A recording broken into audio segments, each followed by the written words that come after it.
Na yung mga namatay, sakalang bubuhayin pagdating ng paghukom. Yan ay isang malaking kasinungalingan. Yan ay isang malaking kalokohan na hindi dapat paniwalaan ng sino man na miyembro ng Iglesia Katolika Apostolika Romana. Okay. So, may nag-forward sa atin ng video nitong isang kaanib sa Iglesia ni Kristong Tatag ni Felix Manalo, kung saan palaging bumabanat at nagtatago sa pangalang RMG Aguila daw siya. Na di totoong na may kaluluwa na nakapunta sa langit, sa impyerno, at nag-react siya batay sa AI-generated video na sa pagpanaw ni Pope Francis, sinundo siya sa mga Santo Papa na matagal nang pumanaw doon sa langit. Una, lilinawin natin.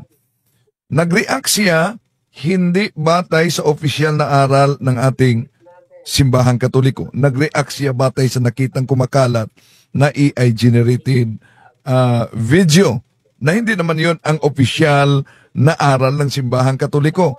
Kung sa ibig sabihin, batay sa chismis ang reaksyon niya. Pero ang punto dito mga kapatid, bakit ganon mag-react ang INC, lalo na sa kaanib tulad nitong si RMG Aguila? Dahil para kasi sa doktrina na imbento ni Felix Manalo. Alam nyo ba, ang kanilang doktrina, pag ang isang tao ay mamatay, patay din ang kaluluwa. Ibig sabihin, nasa libingan daw ang kaluluwa.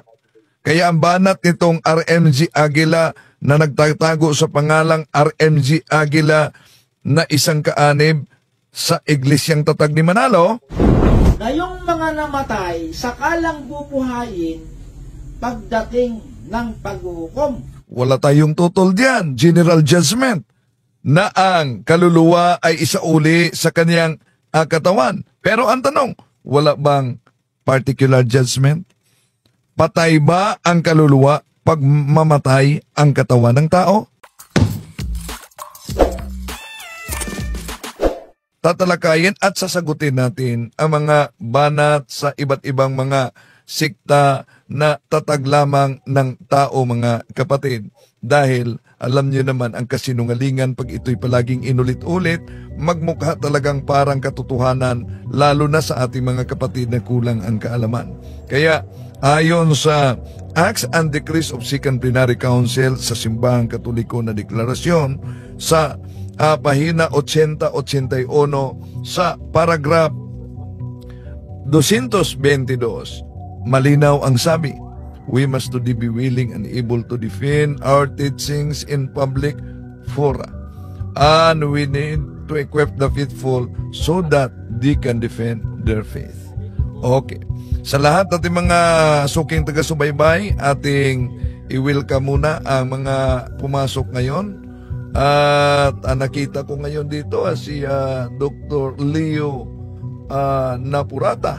Hello, kapatid, kumusta? Ayun dyan. Si kapatid na Randy, first daw siya. Si Danilo Bermijo, dyan sa General Santos. Si Daya Dante Gulani, Purok Tris. Bagong Argo Mulavi, Zamboanga del Sur. Mabuhay po kayo. Ilagay niyo ang address kung saan kayo base ngayon. Si Arnold Larson, hello, kumusta?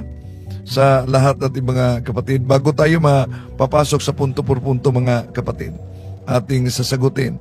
Eto, si kapatid na Oliver Fonse, hello, mayang gabi.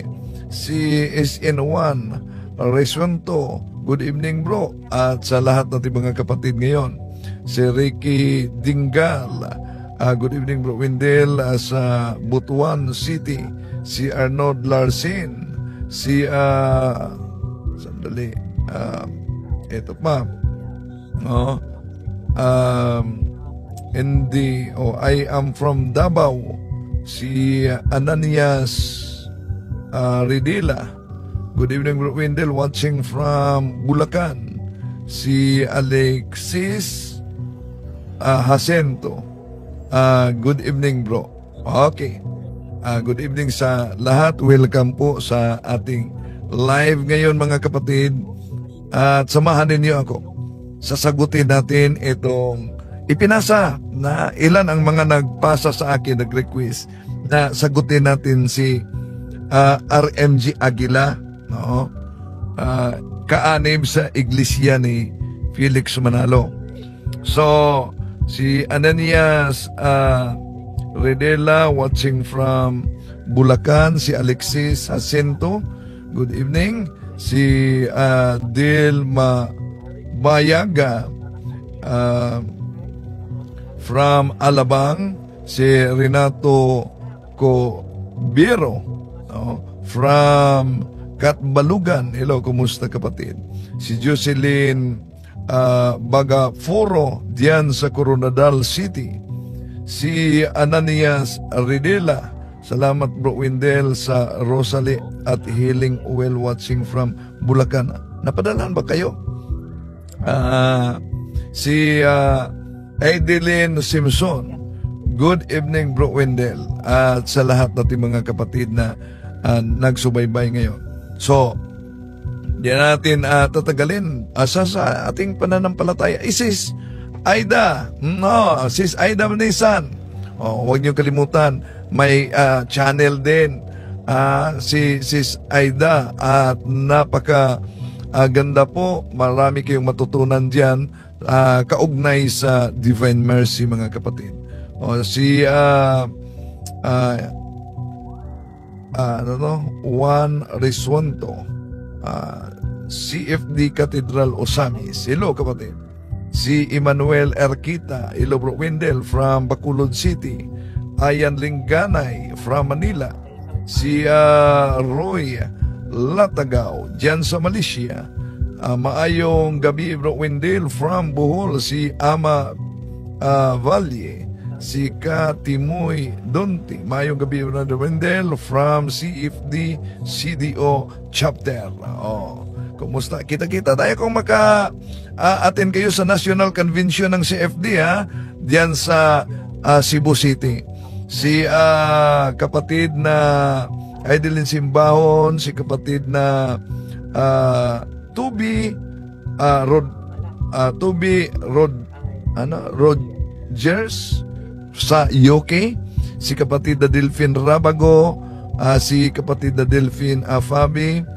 Magandang buhay araw at gabi sa lahat ng mga Katoliko at sa Bro Wendell. Okay, so si ano ba to? Kapatid na Alexis Pipito dyan sa Caloocan, kapatid na Arturo sa Talisay City, Negros Occidental. Okay, di na natin pa tatagalin pa mga kapatid, ating sasagutin punto por punto itong ipinadalang video sa isang kaanib ng Iglesia ni Kristong Tatag ni Felix Manalo na nagpakilalang RMG Aguila daw siya. At sa kaniyang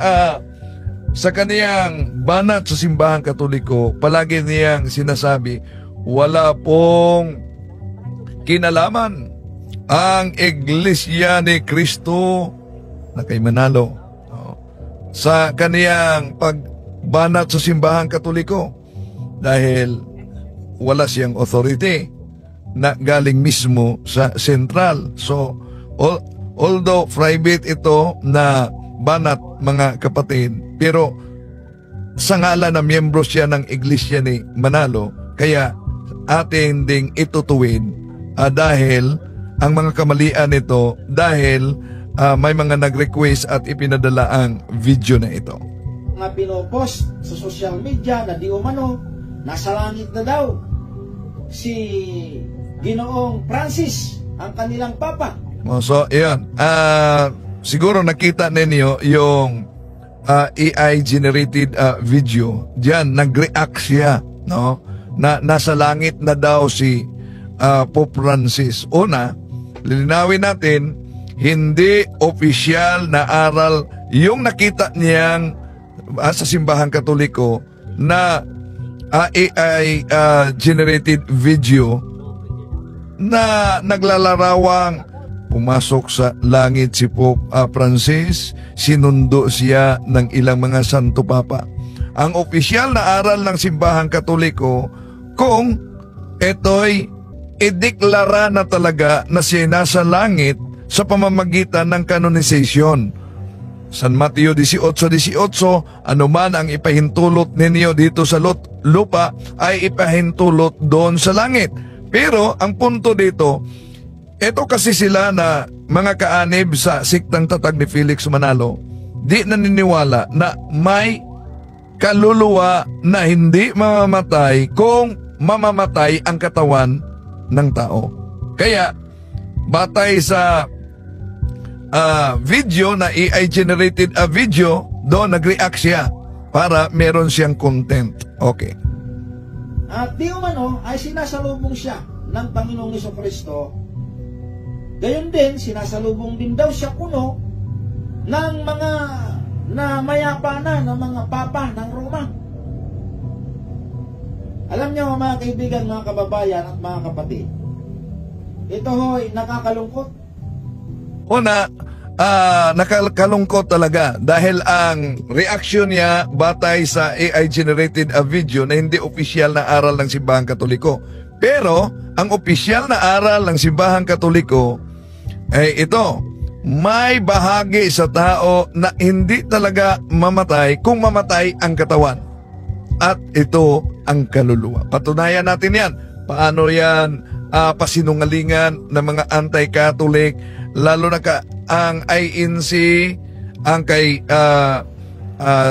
kay Soriano at itong grupo din sa Seventh-day Adventist, pareho-pareho sila ng aral, nagkokopyahan ng aral sa Iglesia ni Cristong Tatag ni Felix Manalo. Of course, si Manalo nanggaling sa Seventh-day Adventist noon. At alam nyo naman kung bakit napaalis siya sa Seventh-day Adventist. Siguro alam nyo na yan, no? Ang dahilan. So, doon siya nangungopya sa mga paraan dahil una talaga yung Seventh-day Adventist na ginagamit ang mga aklat Katoliko at pinagpuputol-putol nila, pinagchap-chap nila. So doon nakakuha ng ideya si Felix Manalo matapos siya nagkulong ng 3 araw, 3 gabi sa silid at paglabas niya, anghel na ang kanyang resulta. Tuloy natin. Sapagkat habang lumalaki ang ating mga anak, ang mga bata, ay naninindigan sila sa mga ganong nakikita nila. Sobrang malaki ang pananagutan at pagkukulang ng Simbahang Katoliko sa mga ganito. Sobrang malaki at malaking pagkukulang umano ang Simbahang Katoliko. Ano yan? Si Dagul pa. Kayo talaga. Si Chado ko na. Okay. Sa comment, natawa ko. Okay, tuloy natin mga kapatid. No? Na kung sobrang pagkukulang ang Simbahang Katoliko, una, bakit nangungupya kayo sa Biblia ng Simbahang Katoliko? Narinig nyo naman si Ramel Parba.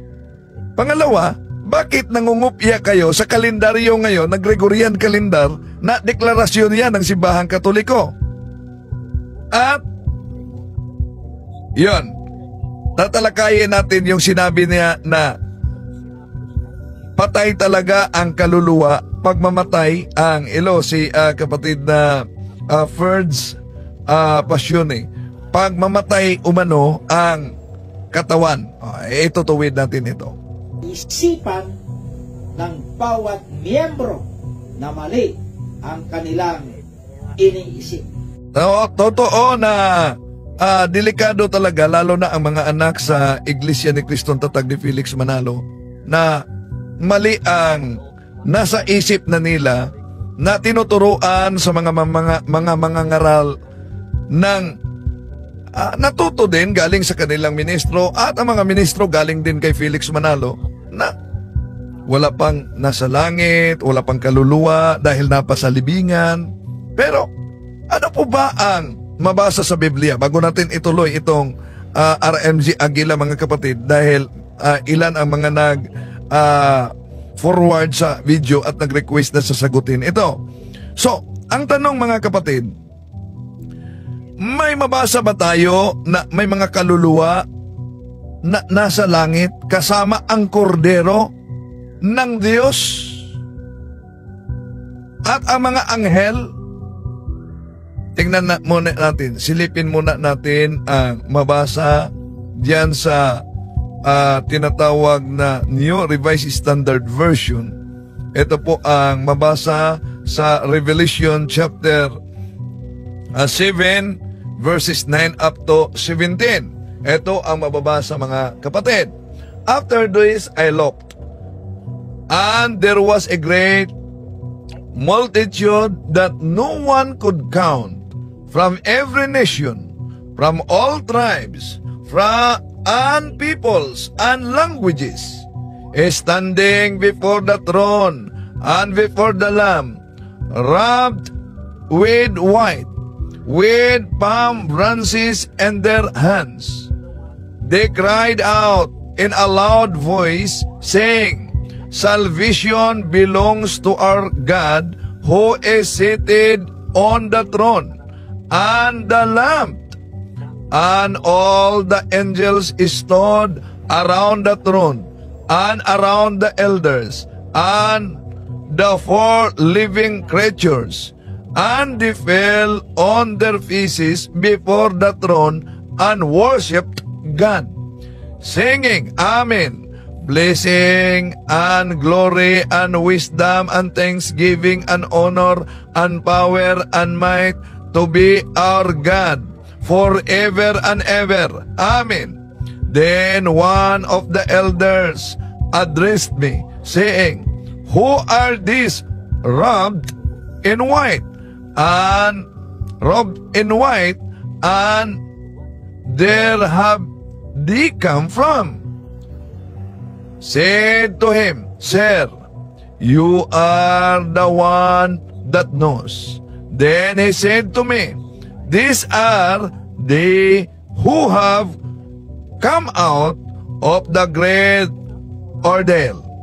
They have washed their robes and made them white in the blood of the Lamb. For this reason, they are before the throne of God and worship Him day and night within His temple. And the one who is seated on the throne will shelter them. They will hunger no more, and thirst no more. The sun will not strike them, nor any scorching heat. For the Lamb at the center of the throne will be their shepherd, and they will guide them to a spring of the water of life, and God will wipe away every tear from their eyes.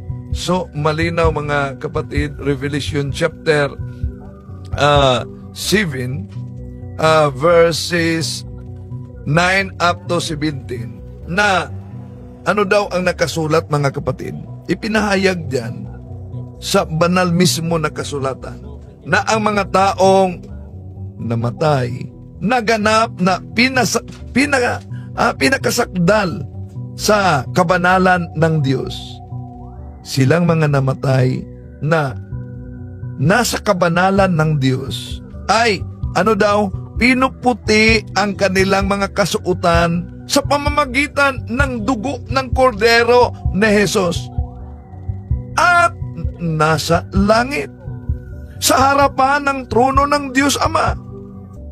At ang kanyang kordero, ang kanyang bugtong anak, sa harapan ng trono ng Diyos ang mga elders, at ang lahat ng mga banal ng Diyos sumasamba araw at gabi kasama ang mga anghel. Hindi lang yan. Kung tingnan natin ang Revelation chapter 22 verses 1, mga kapatid, at ituloy sa 3 at 5, ito po ang ating mabasa. Then the angel showed me the river of the water of life, bright as crystal, flowing from the throne of God and of the Lamb.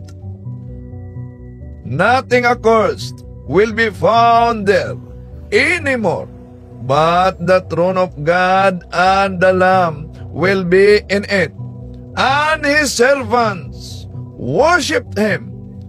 They will see his face, and his name will be on their foreheads. And there will be no more night, and need no light of the lamp or sun.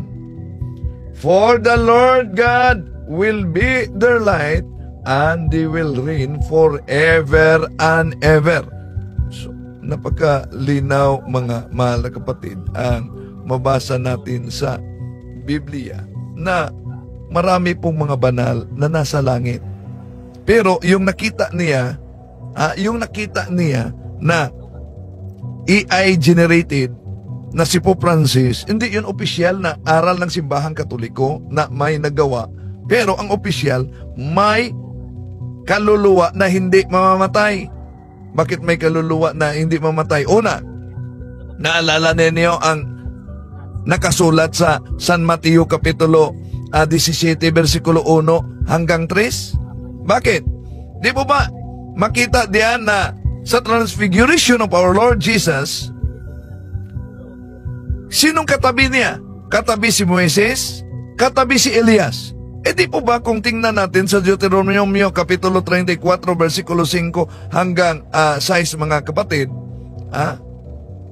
mabasa natin na si Moises namatay, inilibing siya ng Panginoon sa lupain ng Moab na walang kahit sinong tao ang nakakaalam sa kanyang libing, ayon sa Deuteronomio Kapitulo 34 versikulo 5 hanggang 6. At sa Ikalawang Hari Kapitulo 2 versikulo 11, makita naman natin na si Propeta Elias sa Lumang Tipan, mga kapatid, ay inaakyat ng Diyos sa langit buong katawan at kaluluwa sa pamamagitan ng isang epo-epo na tinatanggap ng isang karong apoy.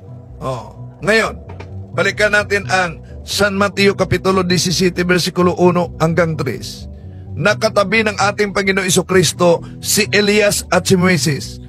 Paano i-reconcile ngayon sa INC, EDD, SDE na para sa kanila, mga kapatid, ang kaluluwa, ang katawan, ang kaluluwa, at pagmamatay, ang katawan, patay din ang kaluluwa. Tuloy natin si RMG Aguila ng INC. Bakit mali? Basahin natin ang sinasabi dito sa unang Tesalonica 4:17. Nasaan na ba yung aking mahiwagang salamin? Imagine, natawa ako dito. Again sila sa mga miracle, sa mga santo ng simbahang Katoliko, pero ang kanyang salamin ay mahiwaga daw. Saglit lang ho, at isuot ko ang aking salamin dahil medyo mahina na ang aking mata. Ito, pakinggan ninyo. Pagkatapos nito, tayo na nananatiling buhay ay titipunin sa ulap at isasama sa mga binuhay upang salubungin ang Panginoon sa himpapawi. Pagkatapos noon ay makakapiling na natin ang Panginoon magpakailanman. Wala tayong tutol sa mabasa, pero una, parang nangungopya din ang INC sa aral ng born again kaugnay sa rapture, no? Yung binasa niya, walang kaugnayan yan sa tinatawag na particular judgment. Yung binasa niya ay may kaugnayan yan sa pagbalik ng ating Panginoon Jesucristo. Yun ang tinatawag na general judgment. Ngayon, sa aral ng INC, sa aral ng EDD, sa aral ng SDA, at kahit sa saksi ni Jehovah, dahil wala pang tinatawag na general judgment para sa kanila, mga kapatid, ang kaluluwa ay ang katawan at ang katawan ay ang kaluluwa. Kaya di pa naganap na bubuhayin ang katawan at dalhin doon sa langit at sa impyerno. General judgment yon. Para sa general judgment, how about ang tinatawag na particular judgment? Wala sila niyan dahil para sa kanila, literal na pagbabasa, mga kapatid, ang kaluluwa ay mamatay. Pero ano ang sabi ni San Pablo, mga mahal na kapatid? Okay. Sa Roma Kapitulo 6, versikulo 12, sabi ni San Pablo, huwag ngang maghari ang kasalanan sa inyong katawang may kamatayan upang kayo'y magsisunod sa kaniyang mga pita. Ano ang sinabi ni San Pablo diyan? Katawan na may kamatayan. So ang katawan may kamatayan. Ibig sabihin, bawat material na bahagi sa ating katawan may katapusan. Lahat. Pero lagi nating tandaan, mga kapatid, katawan lang ang mamamatay, pero ang kaluluwa ay hindi. Ang problema, pinutol-putol talaga nila ang aral na nakasulat sa Biblia. Bakit? Anong sabi ni San Pablo sa unang Korinto Kapitulo 15, versikulo 40? Meron namang katawang ukol sa langit at mga katawang ukol sa lupa. Datapuat, iba ang kaluwalhatian ukol sa langit at iba ang ukol sa lupa.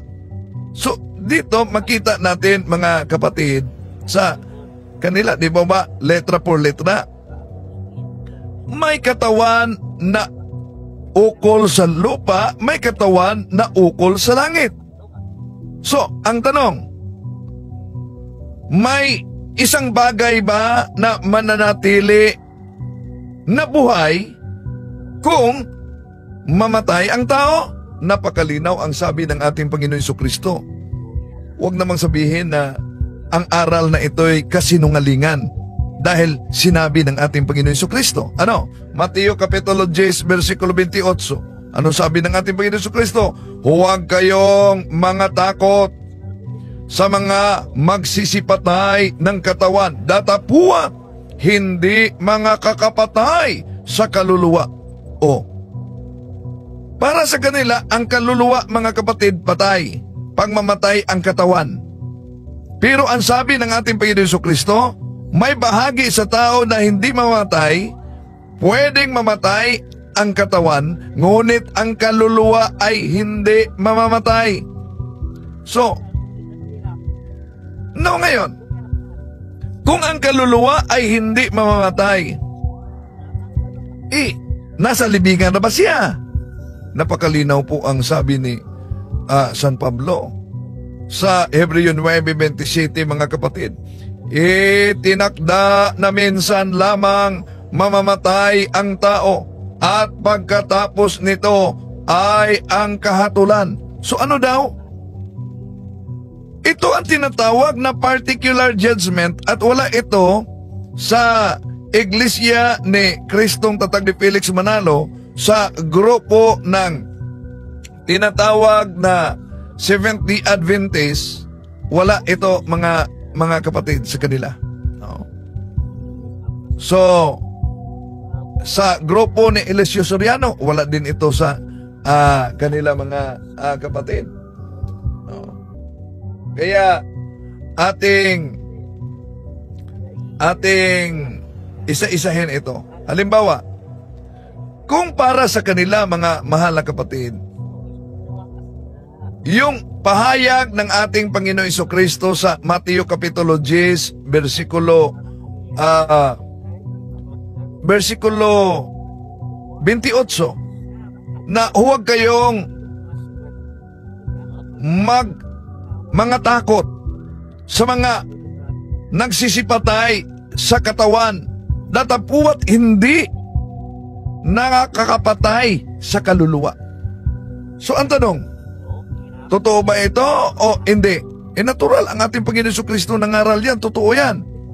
Ngayon, dagdag pa ng ating Panginoon Jesucristo, naalala ninyo yung mayaman na matay, yung si Lazaro na matay? Ang tanong, nasa libingan lang ba? Di ba inilibing ang mayaman? Pero, ano ba yung nakipag-usap kay Abraham? Asan? Lucas Kapitulo 16, versikulo 22, 25, mga kapatid. Ito mabasa natin. Nangyari nga na ang lalaking dukha ay namatay. Siya ay dinala ng mga anghel sa piling ni Abraham. Ang lalaking mayaman ay namatay din at inilibing. Pansinin ninyo mga kapatid ha. Ang sabi dito, ang mayaman namatay din at inilibing. Saan siya? Nasa libingan lang ba? Ang ating Panginoon Jesucristo ang nagpahayag dito. Sa Hades siya ay naghihirap. So ngayon, napansin nyo ba ang talata? Kung ang kanilang argumento na ang kaluluwa at ang katawan ay iisa, kung mamatay ang katawan, patay din ang kaluluwa. Ang tanong, ano itong aral ng ating Panginoon Jesucristo na inilibing ang mayaman at ang kaniyang kaluluwa ay asan? Nasa libingan ba? Hindi. Sabi dito, ang lalaking mayaman ay namatay din at inilibing. Sa Hades siya ay naghihirap. Sa paghihirap niya ay itinanaw niya ang kanyang paningin. Nakita niya sa malayo si Abraham at si Lazaro nasa kaniyang piling. Tumawag siya ng malakas, Amang Abraham, kahabagan mo ako. Suguin mo si Lazaro upang isawsaw niya ang dulo ng kanyang daliri sa tubig. Ito upang mapalamig ang aking dila sapagkat ako ay lubhang nagdurusa sa naglagablab ng apoy na ito. Ngunit sinabi ni Abraham, Anak, alalahanin mo na nasa buong buhay mo, tinanggap mo ang lubos, tinanggap mo ng lubos ang mabubuting bagay. Gayon din naman si Lazaro ay tumanggap ng mga masasamang bagay na ngayon siya ay inaaliw at ikaw ay lubhang nagdurusa. So, napansin ninyo, kung paniwalaan natin itong aral ng INC mga kapatid, na ang kaluluwa ay ang katawan, at ang katawan ay ang kaluluwa, at pagmamatay ang kaluluwa, patay din ang katawan. Ano itong sabi ng ating Panginoon Jesucristo? Ha? Aber? Ano yan? So, yan mga kapatid. Okay. So,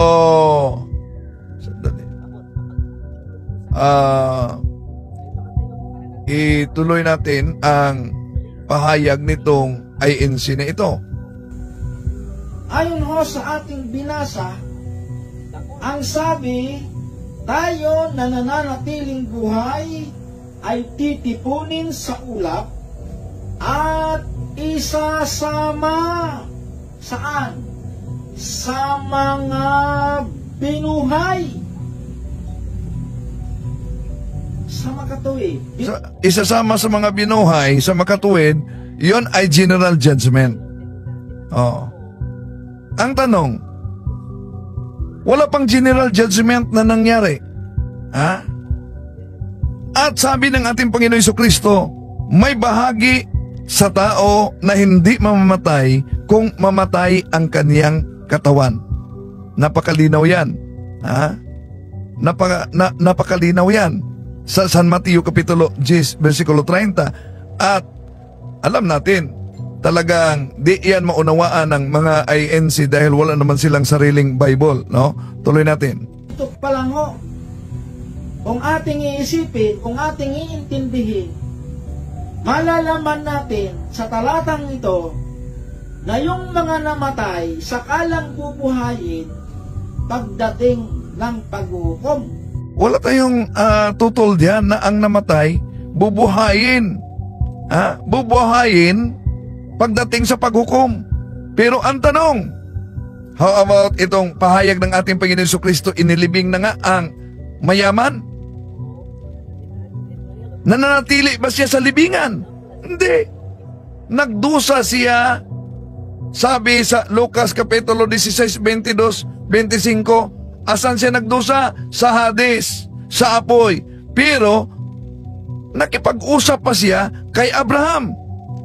Dito pa lang, butata na ang aral ng mga di naniniwala na may kaluluwa. Di naniniwala sa pahayag ng ating Panginoon Jesucristo sa San Mateo Kapitulo 10, versikulo 28, na may kaluluwa na hindi mamatay. Okay, tuloy natin. O pagdating ng ating Panginoong Jesucristo. Kaya, maling-mali yung isipan ng mga kababayan natin na nasa langit na ang taong namatay. Yung di naman turo ng Simbahang Katoliko basta mamatay, langit diretso. Kaya nga, meron tayong purgatorio, di ba? Wala yan sa INC, wala yan sa mga siktang tataglaman ng tao. Bakit may purgatorio tayo? Dahil aturo din ng Simbahang Katoliko na pagmamatay ka na may isang mortal na kasalanan. Unang Pedro Kapitulo 5 versikulo 16-17, isang mortal na kasalanan ay sapat na. Kung di ka humingi ng kapatawaran, ay sapat na para magdusa ka sa impyerno in all eternity. Pero sa mga merong titatawag na temporal punishment, mga kapatid, na hindi pa lubos na mabayaran. Ano ang requirements para makapasok sa kaharian ng langit? Of course, Hebreo Kapitulo 12-14, kailangan banal ka. At dahil kailangan banal ka, kung ano ang sabi ni San Juan sa Pahayag Kapitulo 21-27, walang sino mang makapasok sa kaharian sa langit kahit may kunti o gaano kaliit ang kanyang kasalanan. So, anong mangyari kung ang gaano kaliit, kunti lang ang kasalanan, di makapasok? Automatic ba siya doon na si impyerno? Hindi. Sabi ng ating Panginoon Jesucristo, Lucas Kapitulo 9:49, ang bawat tao ay lilinisin, dadalisayin sa pamamagitan ng apoy. Yung apoy na yan, hindi yan impyerno, dahil ang impyerno, hindi yan makapagdalisay sa kaluluwa ng tao. Yon ang tinatawag na purgatorio. Yung kulungan na binanggit sa unang Pedro Kapitulo 3 versikulo 18 na pinuntahan ng ating Panginoon Jesucristo, ang kulungan ng mga espiritu. So, para sa INC na langit lang ang impyerno, iba pa mga sikta, langit lang ang impyerno, ang tanong, itong tinatawag na kulungan ng mga espiritu, sa ibang salin, kulungan ng kaluluwa, na mabasa natin sa unang Pedro 3:16, mga kapatid. Anong tawag niyan? Sa Spanish Bible, malinaw yan. Sa Spanish Bible, mga kapatid, anong mabasa sa Spanish Bible? Unang Pedro, Kapitulo 3:18, a los tales predico mucho tiempo el Espíritu por boca de Noé, la fabricación del arca, el Padre se entiende, el porcarcel, el purgatorio. Yan, purgatorio pala, at wala yan sa ibang sikta. Tuloy natin, mga kapatid. Sabi niya, maling aral umano na makapunta sa langit pagmamatay. Una, yung mga dalisay na ang kaluluwa at nasa kabanalan na, ibig sabihin, malinis na ang puso, sila'y makikita sa Diyos. Sino nagsabi? Beatitude, ang ating Panginoong Hesus, nagsabi diyan sa San Mateo Kapitulo 5:8, mapalad ang mga may malinis na puso sapagkat makikita nila ang Diyos. Oh. So, sino ang makakita sa Diyos? Natural yung banal. Hebreo Kapitulo 12:14. Mapalad. Oh. Kaya, para sa INC, si Felix Manalo nasa libingan, pati kaluluwa. Si Ranyo Manalo nasa libingan, pati kaluluwa. Lahat. Kaya yun ang dahilan na di na kailangan pa nilang alalahanin, no, ang mga yumao, mga kapatid. Dahil ang aral na natanggap nila galing kay Mr. Felix Manalo na nasa libingan ang lahat na mga namatay at maghintay sa general judgment. Wala silang particular judgment. Parang iniwasan nila yung Hebreo Kapitulo 9:27. Tuloy natin. Ano ho ba ang gagawin sa taong namatay? Ano ang mangyayari sa kanya? Ito, pakinggan natin. Ito ang nakasulat sa Job 14:10 hanggang 12. Ngunit mamamatay ang tao. Siya'y ililibing. Mapapatid ang kanyang hininga at wala ng kasunod. Kung ang tubig ay nawawala sa dagat o ang isang ilog ay matutuyo, gayon din ang tao, nahihiga at di magbabangon. Hanggang kailan? Hanggang sa mawala ang kalangitan, yun, ang tao'y digigising o mangangamba pa sa kanyang pagtulog.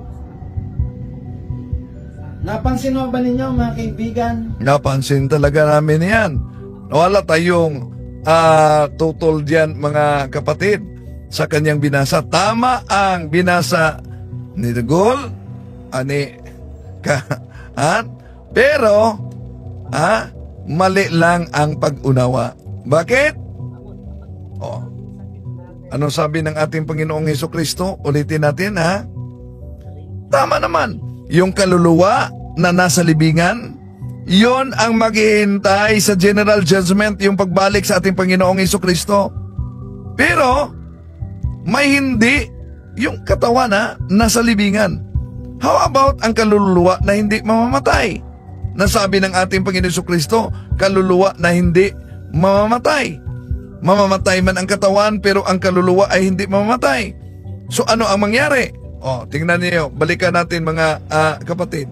Dito pa lang, giba na ang aral sa di naniniwala na meron talagang kaluluwa na di mamamatay at pwede na ang kaluluwang iyan ay makatanggap ng kasiyahan kasama ang mga banal.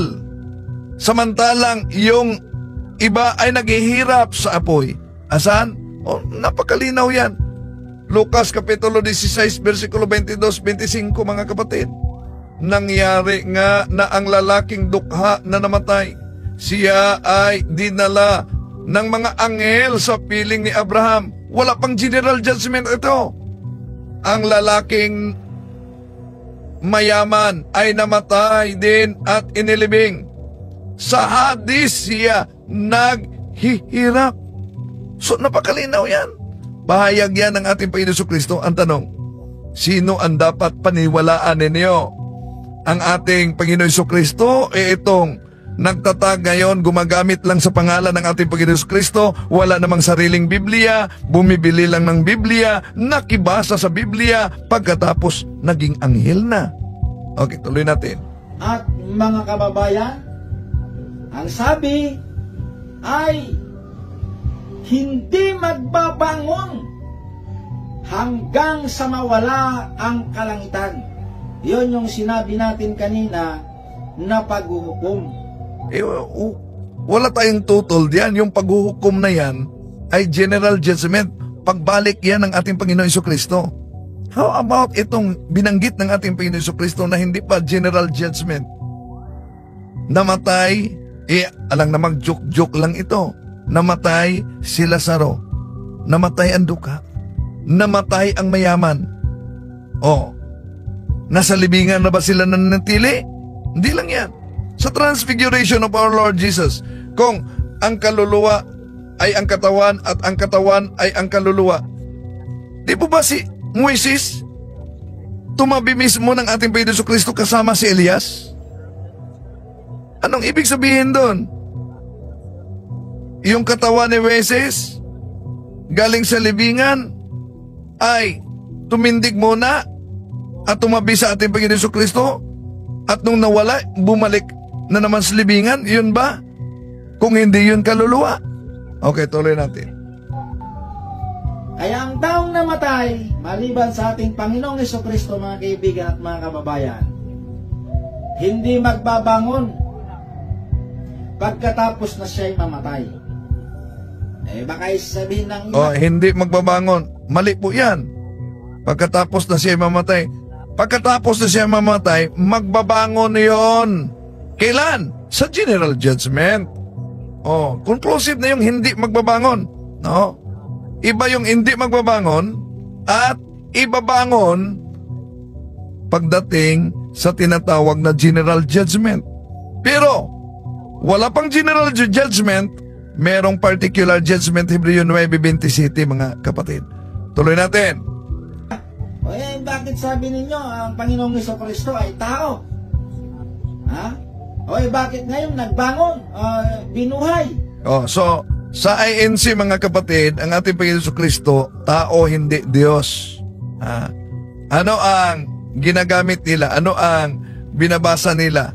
Ito na asalin, pero iniwasan nila ang ibang bahagi. Contemporary English Version, ginagamit nila ito. Ito mabasa. 1 Timothy chapter 2 verse 5, Contemporary English Version, there is only one God, and Christ Jesus is the only one who can bring us to God.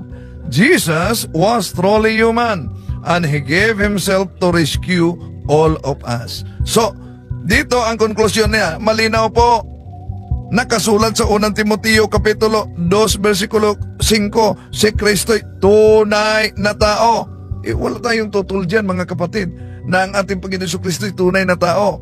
Dahil dual nature siya, both human and divine. Pero, sa naturang salin, di ba pinatunayan din at iniwasan nila na ang ating Panginoon Jesucristo ay tunay na Diyos din. Saan mabasa? Sa naturang salin na ginagamit nila. Ito, Philippians chapter 2 verse 6, Contemporary English Version, Christ was truly God, but He did not try to remain equal with God. O kaya nga, ang kasama niyang INC na si Miss Michelle Japina, anong sabi niya? Pakinggan ninyo. Ala sa atin ng Diyos anak. Pinakilala ng Diyos anak. Hindi mabasa. Ano yung pinakilala ng Diyos anak? Syempre, Diyos Ama. Diyos Ama, kasi anak siya eh. Di po ba critical thinking lang po, brother, ha? Pwede mo po akong sagutin. Kahit na hindi ako magaling sa Bible, sasagutin kita. So ano daw? Anong pinakilala? Iglesia ni Cristo ito. Ano ang pinakilala umano ng Diyos anak? Ang tanong, turo ba ng INC na si Kristo'y Diyos anak? Balik natin, ha? Ala sa atin ng Diyos anak. Pinakilala ng Diyos anak. Hindi mabasa. Ano yung pinakilala ng Diyos anak? Syempre, Diyos Ama. Diyos Ama, kasi anak siya eh. Di po ba critical thinking lang po, brother, ha? Pwede mo po akong sagutin. Kahit na hindi ako magaling sa Bible, sasagutin kita. So critical thinking daw. Naisipan kaya niya yung critical thinking na yan na binanggit niya na si Kristo ay Diyos anak? Una, nasa kapasugo nila. Anong nakasulat sa pasugo nila? Ang nakasulat sa pasugo at tinatalakay ng mga ministro nila, mga kapatid, alam nyo ba?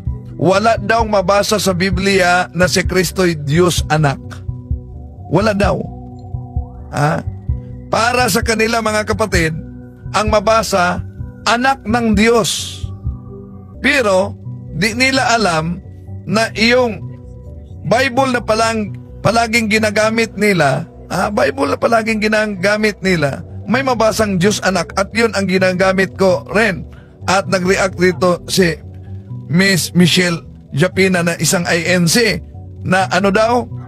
Ala sa atin ng Diyos anak. O pinakilala ng Diyos anak. Hindi mabasa. Ano yung pinakilala ng Diyos anak? Ade, syempre, Diyos ama. Diyos ama, kasi anak siya eh. Di po ba critical thinking lang po, brother, ha? Pwede mo po ako sagutin. Kahit na hindi ako magaling sa Bible, sasagutin kita. Sige. Pareho kayong INC. Pareho kayong iglesia. Pareho kayong kaanib sa Iglesyang Tatag ni Felix Manalo. Tama ba ang sinabi ni Miss Michelle Japina na ang Diyos anak, pinakilala niya ang Diyos ama? So therefore, si Kristo Diyos anak. Therefore, mali ang sabi ng mga ministro ninyo na walang mabasa sa Biblia na si Kristo Diyos anak. Ang mabasa ay anak ng Diyos. Ito lang muna, mga kapatid. Subukan natin makapasok ngayon sa punto por punto. At least sinagot natin itong pinadalan yung video. Ilang mga nagpadala sa atin ng video para sagutin itong si RMG Aguila na kaanib sa iglesia ni Felix Manalo. So sa pagkakataong ito, so ayan po mga peers, sanay kapupulatan po natin ito ng aral. At kung nagustuhan niyo po ito, please like and share, ibahagi po natin sa mga kilala po natin. And please don't forget to follow and subscribe po ng ating YouTube channel, Mr. Curious Catholic. Muli po, this is Mr. Curious Catholic, kasama po ninyo sa pagtatanggol ng ating simbahan. Pro Deo et Ecclesia. Sa Diyos po ang lahat ng kapurian. Hello mga kapatid, follow and subscribe Mr. Curious Catholic. Marami tayong matutunan, mapupuno po yung ating isipan sa mga katotohanan. Dahil ang katotohanan na magbigay sa atin ng tunay na kalayaan. God bless. hello mga kapatid, inanyayahan namin kayo, huwag niyong kalimutan mag-subscribe sa kay Bro Dance Oberio and Mr. Curious Catholic. Marami kayong matutunan sa pamamagitan ng pagsubaybay niyan sa pagsagot sa pananampalataya na inaatake ng ating mga kapatid sa iba. Yung pananampalataya, and they are not only attacking the teachings of the Catholic Church, but proselytizing the good numbers of the Catholic. At sa pamamagitan sa pagsunutin niyo nitong Mr. Curious Catholic, Facebook page and YouTube channel, dami ninyong matutunan. Isabuhay natin ang ating matutunan. Pro Deo et Ecclesia.